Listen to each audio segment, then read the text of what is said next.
Good morning, folks. So, a very common question from HR about the basic compliance under Posh. So, what is it that they need to provide to make a IC committee, internal committee under Posh? So, internal committee, definitely the making of this committee is mandatory, especially if the organization is having employees more than 10. Even if these employees are not women employees, still IC committee will be a compulsory requirement under POSH Act.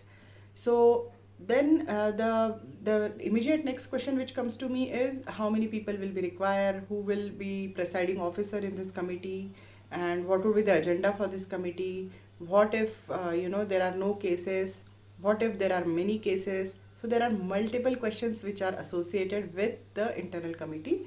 I would like to clarify on a few of them in this video.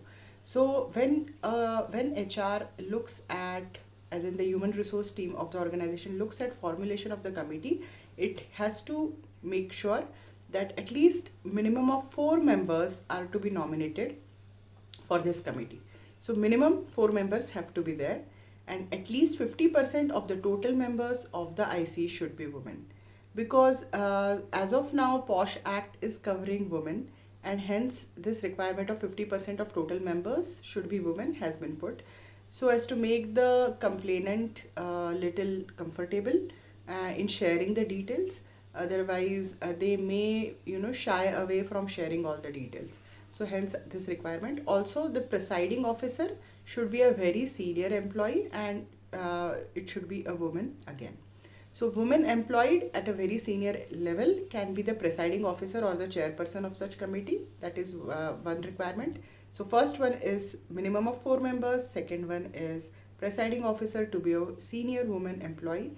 Why they have insisted on a senior woman employee is a senior in experience will make sure that she is able to handle the complainant as well as the respondent in a more mature manner, and she would have undertaken, she may or may not have undergone various cases under POSH, but she would have taken life death kind of decisions in her life earlier. So if the person is not senior enough, or if she is not experienced enough, the whole purpose of formulating this committee and the presiding officer being a woman will not be will get diluted, and hence this person should be of a person of high experience.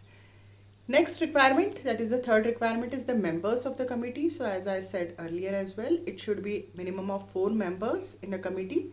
Now, employees, male or female, preferably having a legal bent of mind and sensitivity of the subject. So they should be employees who need not be lawyers, who need not be LLBs also for that matter, but they should be able to take decisions. The decisive power should have been checked in other works, and also the sensitivity of the subject. So there can be set of people who may not be that sensitive about such mishaps, but at the same time there will be certain set of people who would be concerned, as in such things should not be happening in the organization, this should not be entertained, it is not in favor of the dignity of the woman. So definitely during the course of the work, you come across people whom you can clearly see that these will be a good fit for the IC committee. So such people should be chosen for the IC committee.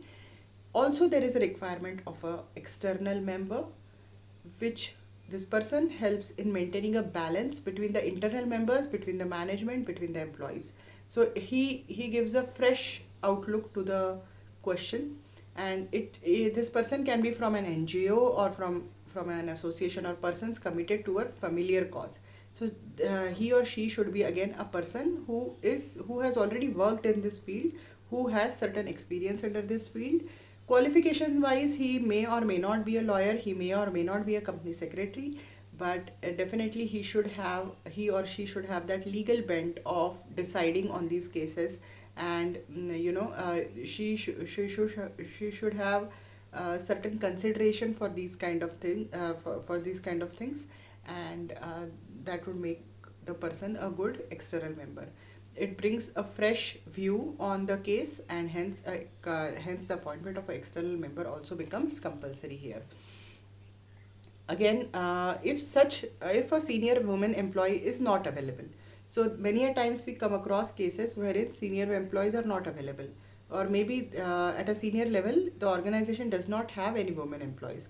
So in that case they can bring in employees, senior employees from other branches of the same office, as in maybe the office X Limited has an office in another place, and where there is a senior employee, that person can be brought in for the for being appointed as a senior member here.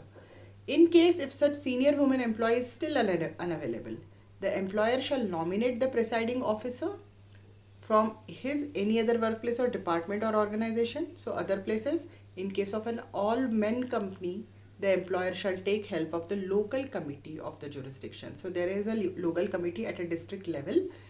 From them you can take some help on this in case you do not have any women employees at a senior level. So I hope this helps.